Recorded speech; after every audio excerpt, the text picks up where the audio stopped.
After the April 25 event, of the 7 Politburo Standing Committee members, other than Jiang Zemin, all were against the persecution campaign. Jiang Zemin figured that everybody had a weakness, and everybody could be bribed. As long as one was firmly in control of state power, anything could be done. Li Lanqing's son had been cleared of 1 billion yuan lawsuit by Jiang Zemin, which was used as leverage by Jiang to force Li Lanqing to join his side.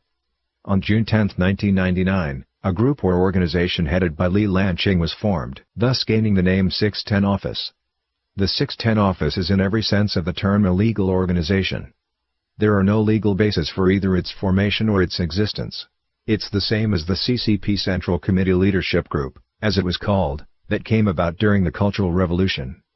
The only purpose of 610 Office was to bypass the law, bypass the normal examination of approval funds and personnel, and mobilize the entire country's means of suppression to persecute Falun Gong. The illegal organization's head was none other than Jiang Zemin. All of its orders were given in secret by Jiang, who feared to leave evidence of his doings. When he sent out orders through the office he never signed his name. Orders such as beating Falun Gong followers to death is to be labeled as suicide, then cremate them without identifying the bodies, destroy their reputation, cut them off financially, eradicate them physically. On July 19, Jiang gave the order to carry out the suppression. Over 10,000 police with guns fully loaded entered Beijing, while the military stationed outside the city went into red alert. On July 20, Jiang gave orders to carry out arrests throughout the country. All those deemed key Falun Gong members were either arrested or taken from their homes for interrogations by the CCP. On July 29, Jiang even tried to extradite Falun Gong's founder Mr. Li Hongzhi to China through Interpol. The move was denied outright. Jiang thus ordered the destructions of all Falun Gong books, audios, video materials, and other paraphernalia. He also gave orders that any website that might carry true stories and information about Falun Gong be blocked. Thus the only information on Falun Gong that people could obtain was from the state-run media, which were fully controlled by Jiang. Newspapers, magazines, broadcast stations and TV channels everywhere were put into high gear, carrying a litany of articles and programs that smeared and slandered Falun Gong and its founder Mr. Li Hongzhi. Almost everyone was coerced into following the government and supporting the persecution. And the propaganda was broadcast and printed in every corner of the country. Jiang made use of Hong Kong media which had been paid off to malign Falun Gong. For example, Liu Changle, CEO of the Hong Kong-based Phoenix Satellite Television, is an undercover agent, under the Joint Chief of Staff of the People's Liberation Army. From early morning on July 20 on, great numbers of Falun Gong practitioners poured into Beijing to voice their grievances, file petitions with government leaders, and assert their legitimate right to practice Falun Gong. Jiang continued to insist that the most severe and extreme measures be used in dealing with those of Falun Gong who petitioned higher authorities. Measures including fine, imprisonment, removal from jobs, the punishment of family and implicating one's work unit. In the several months after that, the numbers of Falun Gong practitioners who gathered to petition leaders in various districts of Beijing reached upward of 300,000. While around 700,000 came forward to petition on behalf of Falun Gong in Beijing's suburbs, with many stayed in the area for a prolonged period. What Jiang had found hard to understand was that the Falun Gong practitioners, who continued to petition and demonstrate, were not swayed by any of his measures. Jiang just could not fathom that there are people in this world who would not give up their beliefs for material gains and ease. The conviction held by Falun Gong followers also made Jiang envy Falun Gong's founder Mr. Li Hongzhi. This only spurred Jiang's eagerness to suppress Falun Gong.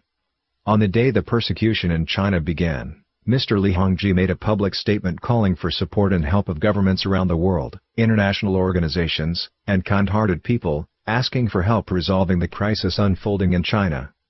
He expressed a wish that the Chinese government and its leaders would not consider Falun Gong practitioners as enemies. Over the next several days, Mr. Li talked with reporters from various countries stating and restating that Falun Gong did not pose a threat to any political regime, and instead could only benefit a government, a country or a people. Mr. Li's words clarified the truth to many people overseas who were confused about Falun Gong. On October 26, 1999, a dozen-plus Falun Gong practitioners had made through layers of police surveillance, and had held a press conference in a hotel in a suburb of Beijing. They told international reporters of their experiences doing Falun Gong, and of the physical and spiritual good it brought them. They also discussed the reality of brutal suppression they faced in China. Many reporters who were stationed in Beijing attended the press conference and reported accurately. Jiang was in France at the time. Upon learning the news he screamed, "Tell Luo Gong to resolve this immediately. Round up all of the Falun Gong practitioners who attended the conference and have them killed. I refuse to believe that we cannot finish Falun Gong." In the year that followed, most of those who attended the conference were sentenced to prison, put in forced labor camps, or had gone missing. 2 people, Ding Yan and Tsai Ming-tao, are known to have been killed. Governments of the free world and human rights organizations responded promptly. Between July and December of 1999, many statements were made strongly condemning the CCP's campaign, a campaign that violated human rights and freedom, and calling for the release of the jailed and detained victims. Statements were made by the Canadian government, the World Federation of the United Nations Association, and the Senate and House of Representatives of both Australia and the United States. In 2001, Asia Week announced that Mr. Li was the most influential figure in Asia in that year. Asia Week stated that even facing the CCP's forced suppression, the influence of Falun Gong continued to steadily increase. Even though Mr. Li Hongzhi made fewer public appearances, he was still deeply respected and supported by Falun Gong practitioners. Jiang Zemin's envy and hatred only grew deeper.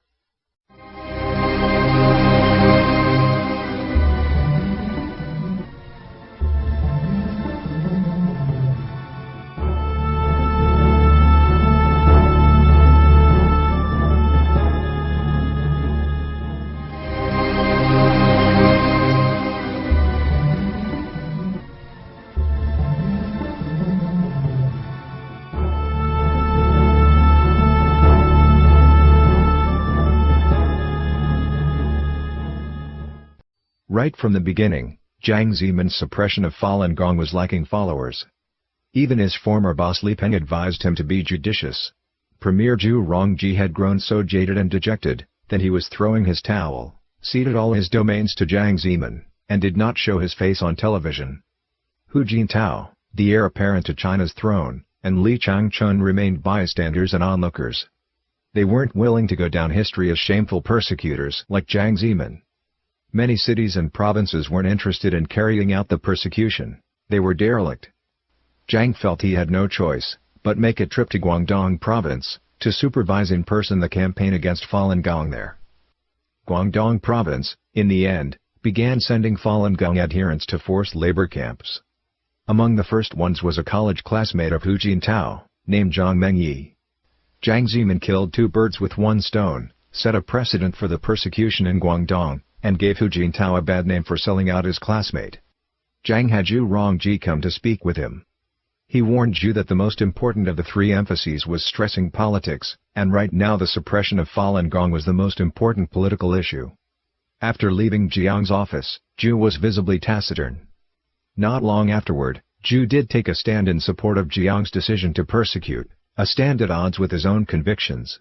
Perhaps he didn't want to suffer the pain being labeled as rightist, or perhaps he thought about the pitiful predicament of Zhao Ziyang. When it came to the rather moronic move to persecute Falun Gong, however, nobody was willing to do much for Jiang. Jiang had to rush to the forefront at every stage. It was he, China's top leader, who at the APEC conference stood to hand each head of state a small pamphlet maligning Falun Gong. Jiang was hopeful that these heads of state would do what he often denounced others for doing, to meddle with China's internal affairs, and express approval of his suppression. He does not understand that the freedom of faith is a natural right of mankind. Not one head of state dared to say Jiang's persecution campaign was reasonable. On the contrary, many criticized the persecution of Falun Gong in mainland China. 3 months passed, the suppression faced with pressures from other nations, and increased numbers of domestic petitioners. And quite many retired high-ranking officials felt terrible about Jiang's suppressive campaign. Such sentiments and the topic of stopping the persecution and offering Falun Gong a readdress, were coming up at the meetings of the Politburo. Jiang was extremely displeased. If Falun Gong were readdressed, it would mean to the whole world that he had admitted his own wrongdoing. Jiang sought Zheng Qinghong and Bo Yibu's advice.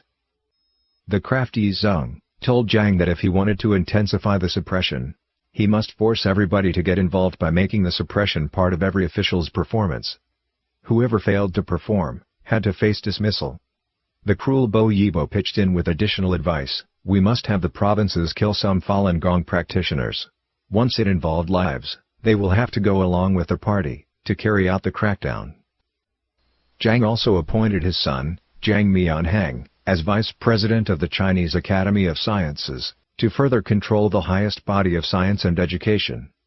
He ordered Liu Yongxiang, president of the academy, to organize a group of academics, to promote science and atheism, as a means of criticizing Falun Gong, and asked him to convert China's most accomplished scientist, and most influential Qigong supporter, Qian Shuisen. Jiang utilized his son's company, China Network, to enforce internet control.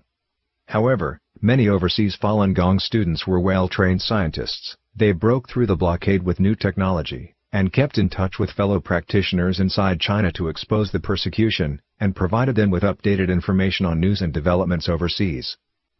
In the first 3 months, during which Falun Gong adherents were being unlawfully arrested, several were tortured to death. As Jiang Zemin thought about the tremendous pressure he was facing from the international community, he realized that he had overlooked something. While plotting the persecution, he had not established a legal basis for arresting and charging Falun Gong followers. If Falun Gong were to be finished off, Jiang believed, this hole would have to be plugged. So, on October 30, 1999, a National People's Congress incited by Jiang put forth a decision to punish the alleged cult. To the international community, as long as the law does not call something a crime, one cannot be convicted for it. A new law cannot make a person guilty of acts committed before the law was enacted. Jiang wanted, however, to use laws made in October to convict Falun Gong followers arrested in July. It should be pointed out that even today, Chinese law has not banned Falun Gong. Even though Jiang ordered the Ministry of Public Security to publish an announcement with 6 bans, such as banning a person from doing Falun Gong or petitioning the government on its behalf, the Ministry of Public Security is not a legislative body. The 6 bans thus have no legal validity. Furthermore, the anti-cult legislations that the People's Congress passed in October 1999 cannot be legally used to convict Falun Gong adherents of being cult members, for when a law is created, it can only designate certain behaviors as violating the law, not a certain group of people by their identity. The rhetoric denouncing Falun Gong as a cult has either come from Jiang or the People's Daily, neither of which has legislative power. Their claims cannot be used as a basis for court rulings. Luo Gan acted on prompting from Jiang, and gave orders that former members of Falun Gong Research Society, Li Chang, Wang Zhiwen, Jia Lai Wu, and Yao Jia were sentenced to prison, the longest sentence being 18 years. What's more, Jiang Zemin arrested all of the 300-plus practitioners who were presented at the trial, even sent some of them to forced labor camps. Jiang Zemin, in the name of the law, has been violating the law himself.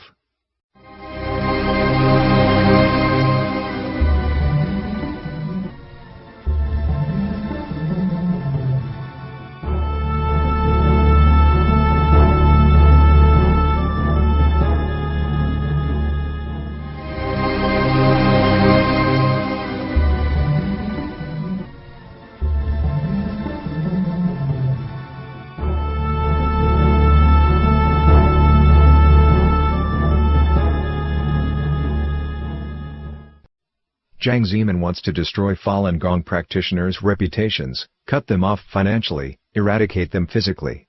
In May of 2000, the CCP gave the police the authority to arrest Falun Gong practitioners of their own accord without arrest warrants.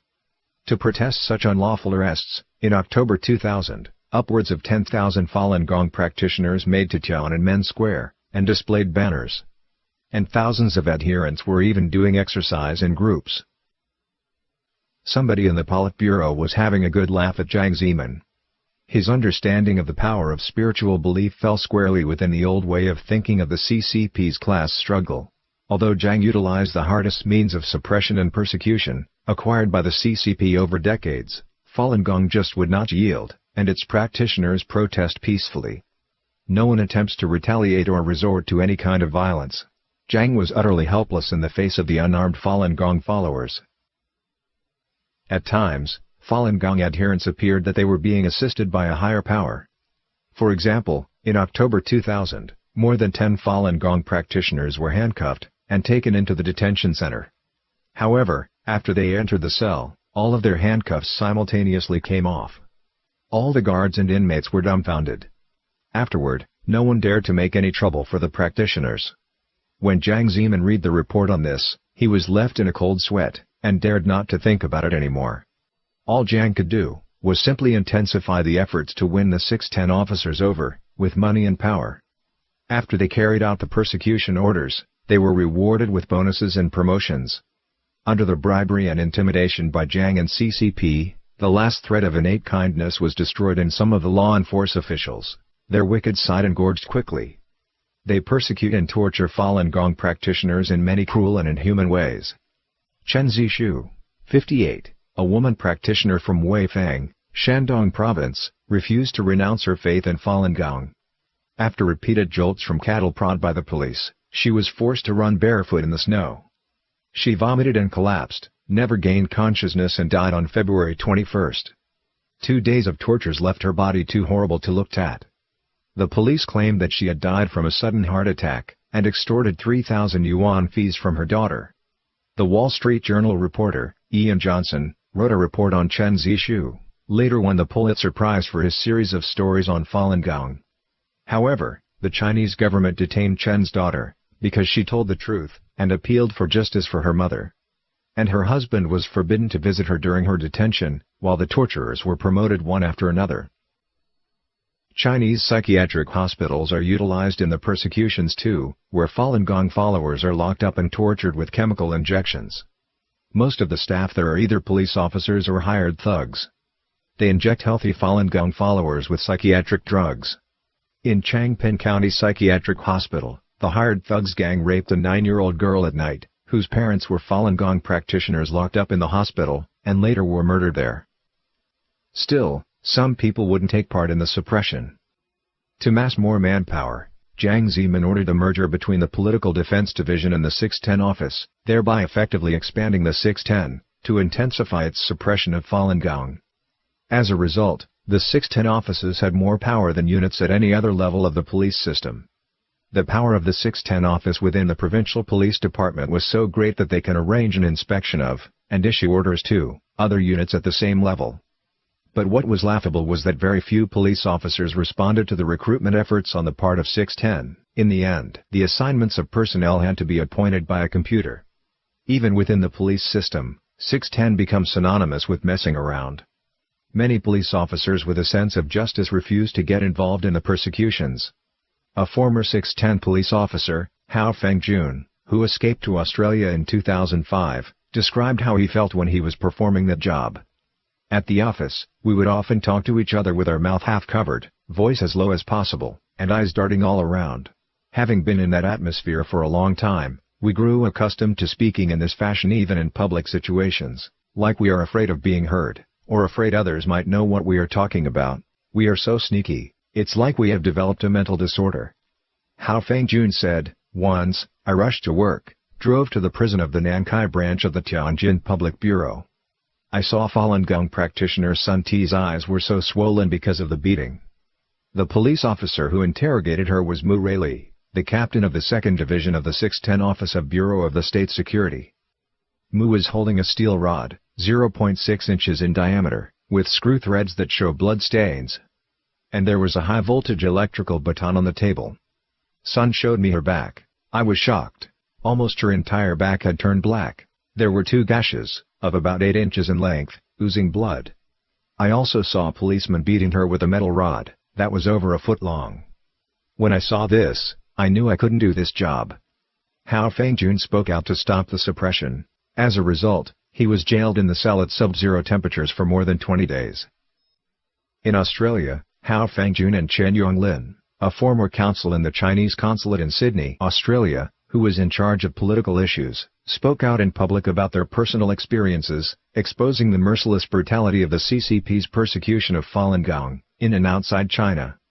A third person, a former CCP police officer, who escaped to Australia and who was unwilling to reveal his name, told his experience to an Australian TV program Lateline, through Bernard Collaery, a well-respected attorney in Canberra. Once, he heard the sound of someone being beaten up in the police department, so he hurried to break it up, but he was told to leave. He saw a naked man, whose head had collapsed back into a chair. His legs were outstretched. it was obvious that he was already dead. Han Guangsheng, who was once the Associate Director of the Public Security Bureau in Shenyang City, Liaoning Province, escaped to Canada in September 2001. He revealed that Jiang Zemin's order at that time was primarily an effort to stop Falun Gong practitioners from going to Beijing to appeal. One of the controlling measures is that if more than 3 Falun Gong practitioners go to appeal, then the party's vice secretary and even the secretary of that city have to do self-criticism. To avoid that, leaders from each city started using the power of the police, and a lot of money, to stop Falun Gong practitioners from going to Beijing. Han Guangsheng said, Ma Sanjaya labor camp implemented all sorts of methods of torture and abuse, to improve their renunciation rate. I didn't know it initially but later found out that the Ministry of Justice ordered all cities to go to Ma Sanjaya, to learn their transformation techniques. The principal technique, used in Ma Sanjaya, is the use of electrical baton. Practitioner Gao Rongrong, a staff member from the financial department of Luxun Academy of Fine Art in Shenyang, was shocked on her face with electrical batons, for over 6 hours by Tang Yubao and Zhang Jiaohua, on May 7, 2004, in Longshan labor camp. Her beautiful face was severely disfigured. 1 year later, Gao Rongrong was tortured to death. From July 20, 1999, to June 2005, more than 100,000 Falun Gong adherents, including pregnant women, the elderly, and young children had been sent to forced labor camps without trial. More than 6,000 practitioners were formally sentenced to prison terms up to 20 years. Several thousand Falun Gong practitioners were detained in psychiatric hospitals and injected with drugs harmful to their nervous systems. Over 3,000 deaths under police custody have been confirmed. Moreover, the whereabouts of countless adherents are still unknown. The depth and breadth of this catastrophe are still difficult to estimate.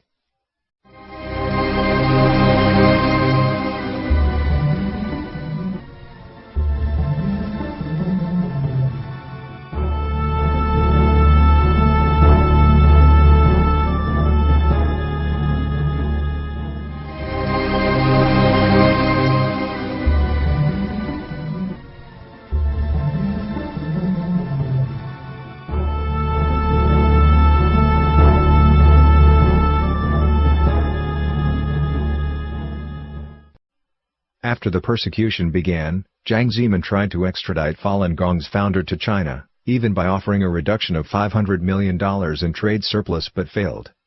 Next, Zhongking Hong secretly issued an assassination order to the network of Chinese agents. The Ministry of State Security and the General Staff Department of the PLA jointly set up a special task force, which was specifically in charge of learning the whereabouts of Falun Gong's founder, Master Li Hongzhi, as well as recruiting and training killers, to prepare for the assassination of Master Li. In December 2000, Jiang learned that Mr. Li was going to Taiwan to speak before his students. In light of that, Zhongking Hong dispatched personnel to Taiwan, to secretly make contact with local criminal underworld organizations. Zheng planned assassination by offering several $1 million to assassins in Taiwan. Since Falun Gong's founder knew about their intentions, at the last minutes he announced the cancellation of his visit to Taiwan. As a result, Jiang spent the money in vain and outraged. Jiang was frustrated and went even further by issuing military orders to the task force, demanding Falun Gong founder be killed at all cost, including at the expense of human lives. Jiang approved the expenditure of $500,000 to recruit women to form a suicide team, following the example of the Liberation Tiger of Tamil in Sri Lanka. The women were trained as human bombs, and were prepared to be dispatched to America. When Falun Gong's founder attended the experience-sharing conferences, they would pretend to be Falun Gong practitioners, approach the founder, and attempt to detonate the bombs on their bodies. In 2001, Jiang obtained a confidential report stating that Falun Gong practitioners would hold a conference on January 13 and 14 in Hong Kong, and Falun Gong's founder would come to make a speech on the 14th. Jiang immediately issued a secret order to seize the opportunity at all cost for assassination in the territory under his own control. Right away, the PLA General Staff Department, the Ministry of State Security and the Public Security Bureau coordinated to create an assassination plan, codenamed 114. Nearly all the underworld organizations in Hong Kong and Macau were involved in the plan under the CCP coercion and allurement. But, on January 14, Falun Gong's founder did not show up. The spies became restless with anxiety, Finally, when the conference was close to its end, the organizer of the conference read a greeting, transmitted from America by Falun Gong's founder to the conference's audience. The assassination plan had once again failed. Only then did Jiang and Zheng realize that Falun Gong's founder knew very well about their assassination plot. With repeated failures of assassination attempts, Jiang grew more and more fearful. His task force furthermore fell apart, and its members kept meeting with inexplicable accidents. Assassination attempts ended without any result. Ever since the Falun Gong Experience Sharing Conference in Los Angeles in 2000, Mr. Lee has taken part in nearly all large-scale activities in America, and has often spent a lot of time answering questions for his students. Since the start of Jiang's persecution of Falun Gong followers around the world have been subjected to frequent harassments and threats by CCP spies. Two of the CCP's former officials, Chen Yongling and Hao Fengjun, chose to leave the dark past behind and seek refuge in Australia. They exposed all kinds of scandalous inside stories about CCP's persecution of Falun Gong. They advised all the CCP's spies overseas, surrender himself or herself, otherwise, they would submit the spy list in their possession to the local governments. Chen Yongling and Hao Fengjun stated that China has a formidable spy network operating overseas. There are over 1,000 CCP spies in Australia and Canada, respectively. They exposed the CCP's dirty deeds against Falun Gong overseas, utilizing all kinds of spy strategies and technology. The evidence confirmed China's extension of state terrorism from domestic to overseas. Every time when Jiang Zemin took a tour overseas, the Chinese consulate would pay the local Chinese to join the carefully engineered cheering crowd, to block the demonstrating Falun Gong practitioners and their banners. When visiting Germany in 2004, Jiang was so afraid the sight of yellow and blue clothing, trademark colors of the demonstrating Falun Gong practitioners, that he made a request to the German police, that the two colors be kept out of his sight. He was so suspicious and fearful, that he asked the police to weld the sewer lids shut, along the route his convoy was to travel. Jiang didn't dare to enter or leave his hotel through the front entrance, instead, he used the garbage exit. He frequently changed his schedule and routes, causing frustration and drawing complaints from his hosts.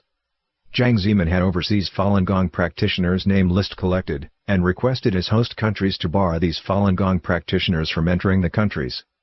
Before he arrived in Iceland, Jiang pressed the Icelandic government to do so. The move triggered a dramatic protest against Jiang by thousands of local residents. On the day of Jiang's arrival, Iceland's largest newspaper ran a 4-page ad, offering an apology to Falun Gong practitioners by 450 people including parliamentarians, making quite a stir in Iceland. Its title, in 3 large Chinese characters, says sorry. The subtitle in Icelandic that reads, an apology to Falun Gong practitioners. The statement reads, the Icelandic government made an erroneous decision by yielding to the dictator, Jiang Zemin, and barring Falun Gong practitioners from entering the island for peaceful protests. The Icelandic people feel ashamed of that decision, and express their apology to all Falun Gong practitioners. Another phenomenon that followed Jiang as he traveled, be it to Germany, Iceland, or the United States, was cold winds and dark clouds. During his stay in Iceland, Jiang visited a world-famous fountain near the capital. The moment Jiang arrived, half the water columns springing from the fountain became black with filth and dirt, while the sky corresponding to the other half was covered with dark clouds. One local resident exclaimed, I have never seen such black water coming out of that fountain.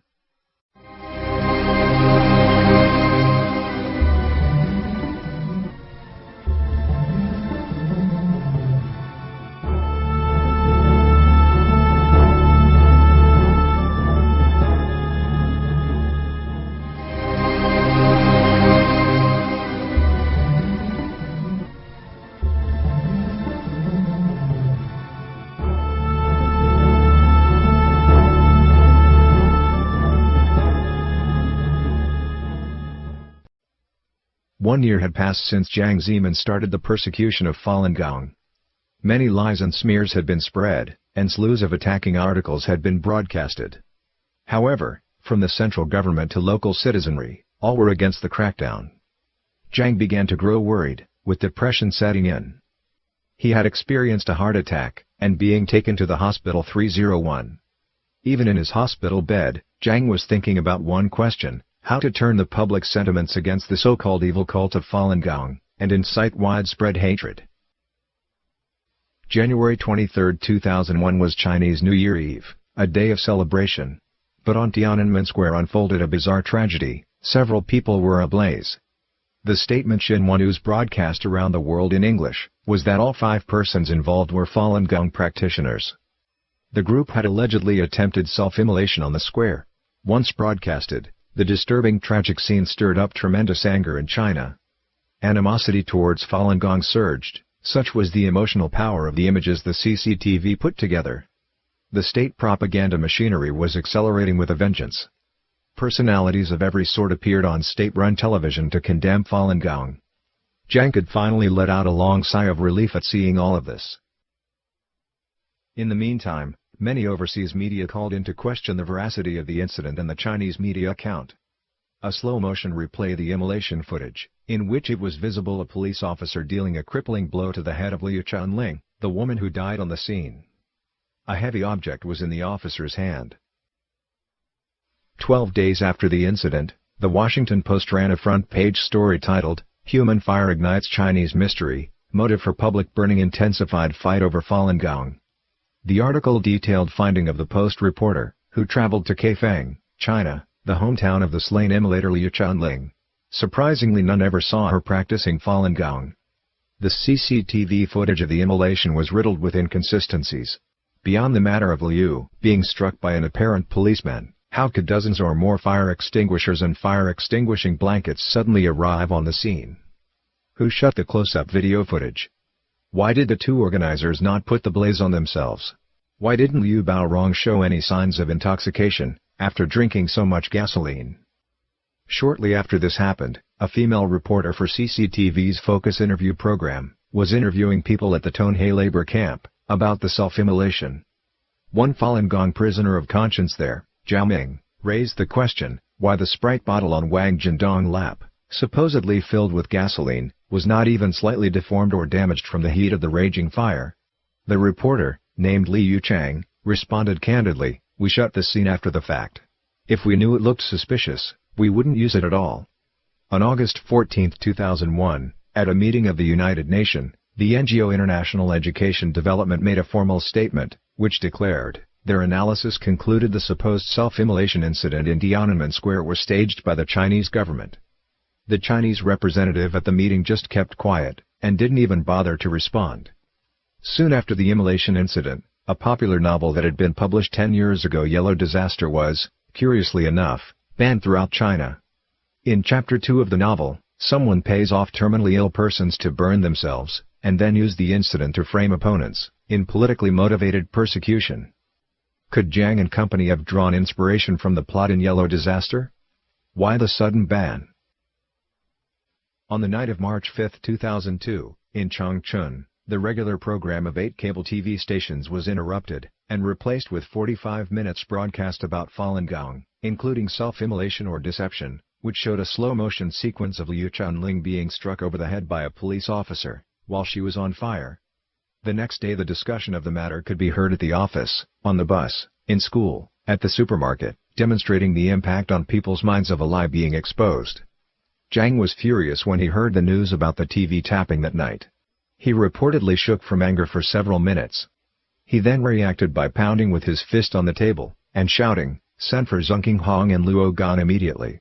Jiang's secretary, though already accustomed to his boss's temper, had never seen Jiang so mad and violent. Jiang ordered that combat readiness be declared in the military and among the armed police. Luo Gan ordered the police to investigate the TV tapping and crack the case within a week. Jiang yelled, "Shoot to kill any Falun Gong practitioner who was involved. Kill them without exception. I guarantee nobody will be held responsible for their death. Crack the case quickly. Otherwise, everybody steps down."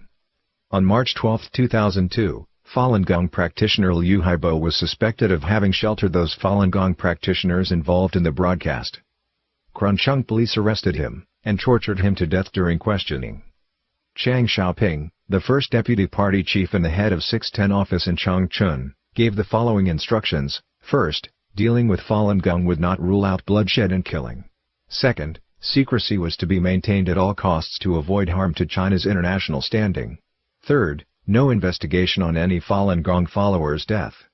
On March 24, 2002, police kidnapped Liu Chengjun, another Falun Gong adherent who had been involved. The police shot Liu in the legs, after he was already in cuffs and shackles, injuring him severely. Liu was tortured ruthlessly in detention. And during the court hearing, he was taken out electrocuted repeatedly. He was unlawfully sentenced to 19 years in prison. He died of maltreatment at the hands of police in jail on December 26, 2003.